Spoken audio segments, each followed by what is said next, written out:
These are the tales from South Florida for you, with your host, Bill Monty. Welcome to Tales from South Florida, the podcast where on every episode we take a talk down memory lane to explore the people, places, and events that make our little corner of the Sunshine State a unique place to be. I'm your host, Bill Monty. Now, South Florida has always been a place of sunshine, beaches, and retirees playing shuffleboard, or so the stereotype goes. Kind of an old stereotype, the retiree part. But tucked in between the palm trees and pastel motels was something a little spicier. Gambling. From casinos in Hallandale and Miami and Hollywood, allegedly run by the mob, to the crack of a Alai ball slamming against the fronton wall, to those little gambling ships that promised a night of fun out on the high seas, gambling has been a part of our story for almost as long as the oranges and the alligators. Now, having started talking about the greyhound racing, harness racing, and the horse tracks. So let's roll the dice and take a look back at the rise and fall and rise again of gambling in South Florida. Let's start in the mid-20th century. If you've ever driven down US 1, maybe you drove past those old motels with the neon signs, then you've gone right by history. But back in the 40s and the 50s, in Hallandale, in Miami some, but Hallandale, believe it or not, was home to casinos that weren't exactly advertised in the tourist brochures. Because, again, allegedly, they were run by, "I'd like to make you an offer you can't refuse." The man behind the curtain for a lot of those casinos was someone named Meyer Lansky, sometimes called the mob's accountant. Now, Mr. Lansky had quite the reputation down here. He lived on Miami Beach. He was associated with some of the biggest names in mob history, Lucky Luciano, Bugsy Siegel, and so on. So was he actually behind the casinos that ran down here? Maybe yes, maybe no. We're not doing a segment on the mob in this episode. That's going to be coming up soon. Because people forget this. South Florida was Las Vegas before Vegas. You could walk into a smoky room lined with blackjack tables, maybe a roulette wheel in the corner, a cabaret singer on stage. There were always a few guys in sharp suits keeping an eye on things. My parents used to whisper about these places when I was a kid. So-and-so's cousin lost his paycheck in Hallandale, or don't go past that block at night. Everyone knew what was happening, but nobody said it out loud. It gave South Florida a certain energy, if you will. It wasn't just sleepy motels anymore. It was a nightlife with a little bit of danger. I also talked about how Hemingway's restaurant in Hollywood might have been a place where some gambling went on. If you missed that episode, I'll put a link in the show notes for you. Now, if you grew up here in the 60s or the 70s, you probably remember the giant signs on I-95, Dania Halai, fastest game in the world. And it wasn't Alai, it was Halai, and it was something else. Spelled Jaialai. It looked like Jaialaya. That's how I used to pronounce it when I was a kid. So imagine this. You're sitting in a big, echoing fronton.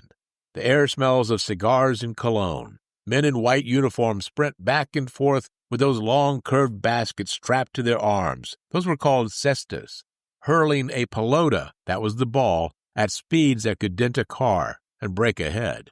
Bam! It hits the wall. Whoosh! It's scooped up and hurled again. The crowd goes wild. Drinks are in the air. Bets are being placed, just like at the horse track. Win, place, show. You could feel the adrenaline in your chest. I used to go to Halai. I remember once I was in a show at the Marco Polo Hotel. This had to be in the late 1980s. And one of the things we would do after the shows ended on the weekend was a group of the cast members would drive up north to Dania Halai to try and catch the last game or two. There was something exciting about it. I'm not even quite sure that the games weren't fixed a little bit. It was funny. The big player at the time, his name was Joey. I never heard a last name.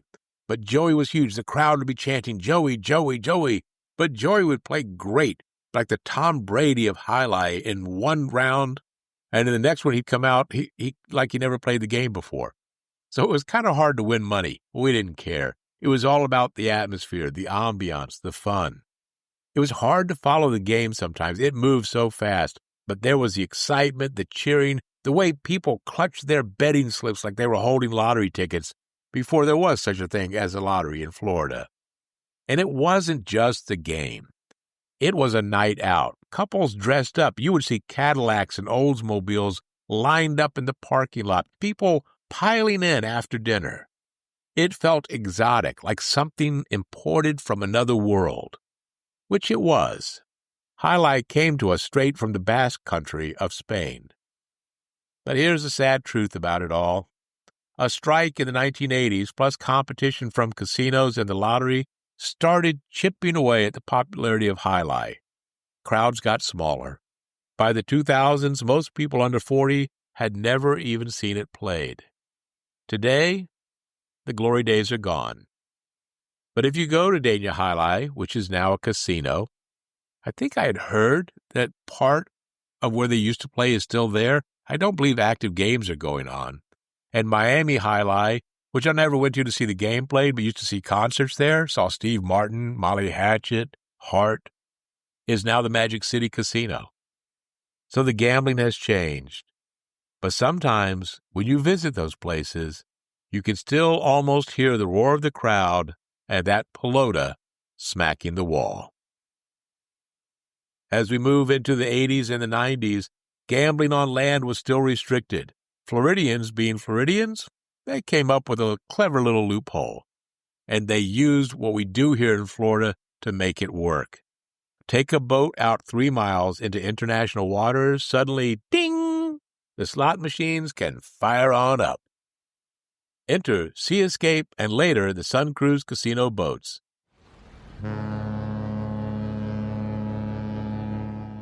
If you lived here back in that time, you remember the commercials. For just $10, enjoy a buffet, live entertainment, all your favorite casino games. It usually ended up being about $99, which ended up being a little bit more when you started with port fees. But they made it sound like a mini Vegas on the water. In reality, well, let's just say it wasn't the Love Boat. Some of these ships were refurbished from I don't know when.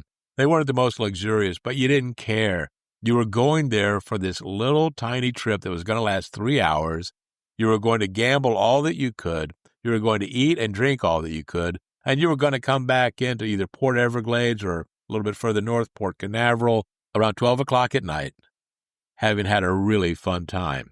Also, there used to be the day trip to the Bahamas. So you'd show up, for us, it was Port Everglades. You would show up at about 6 o'clock in the morning, get on the boat, and sail over to the Bahamas, spend some time there, gambling or just doing the tourist thing. Around 6 o'clock at night, you'd sail back to Fort Lauderdale. You'd come back with those little plastic cups from the slot machines, bragging about winning $20 or complaining about getting seasick halfway through the night.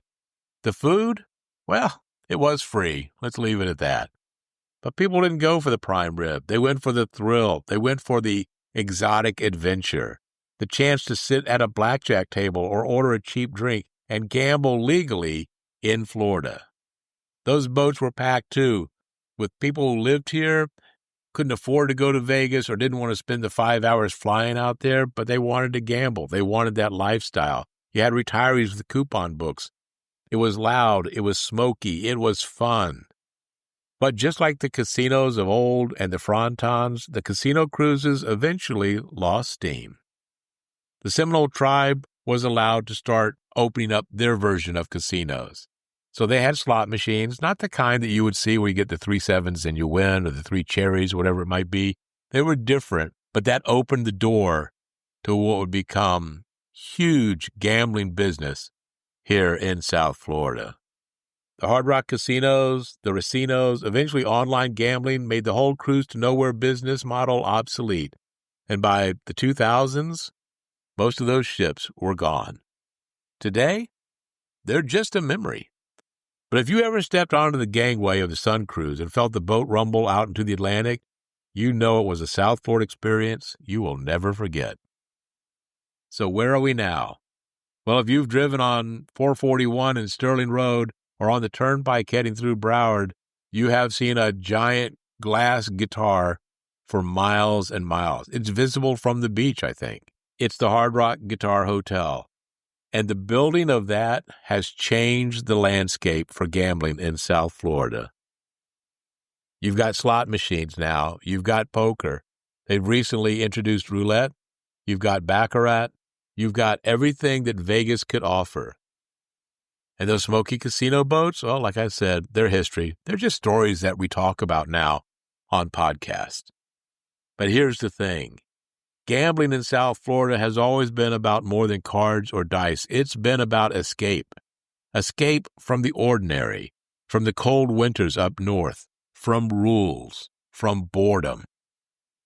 So whether it was a casino in Hallandale that may or may not have had a mob connection, a fronton in Dania Beach, a rocking ship out of Port Everglades, gambling here was about chasing a little danger, a little glamour, and maybe, just maybe, a jackpot. You've got casinos now all over South Florida. So if that's your little escape, have at it. Just remember, it can become addictive. And if you don't have the money, please don't gamble.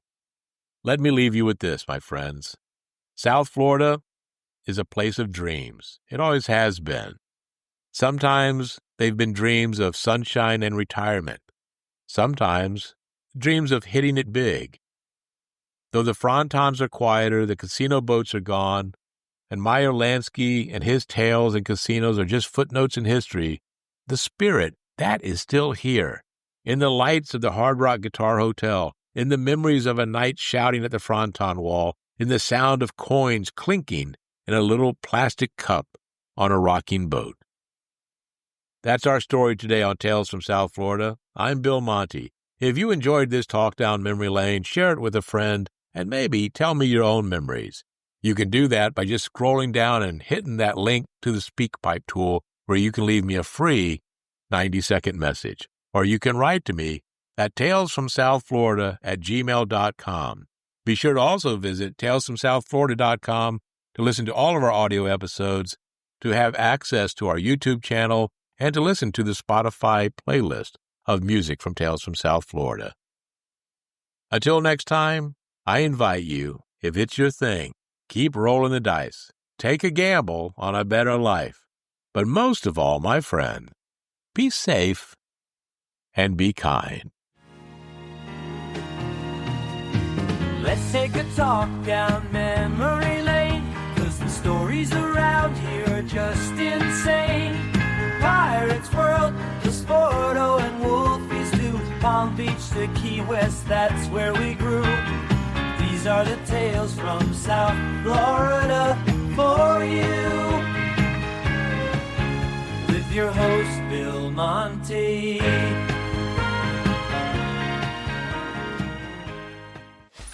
Free audio post-production by alphonic.com. Hey, welcome to Living the Next Chapter. It's a podcast for authors hosted by myself, Dave, and the unique thing about this show is, as the host of the Living the Next Chapter, I'm not an author. So come join me as we talk to great authors, hear about their journey, about writing and sharing their story, focused on you, the reader, so that you get the best out of the conversation and fall in love with the next favorite author. LivingTheNextChapter.com is the best place to find us. Come and check out the show. Over 600 episodes in 3 years. There's a lot of great authors, and we'd love for you to come and listen. LivingTheNextChapter.com.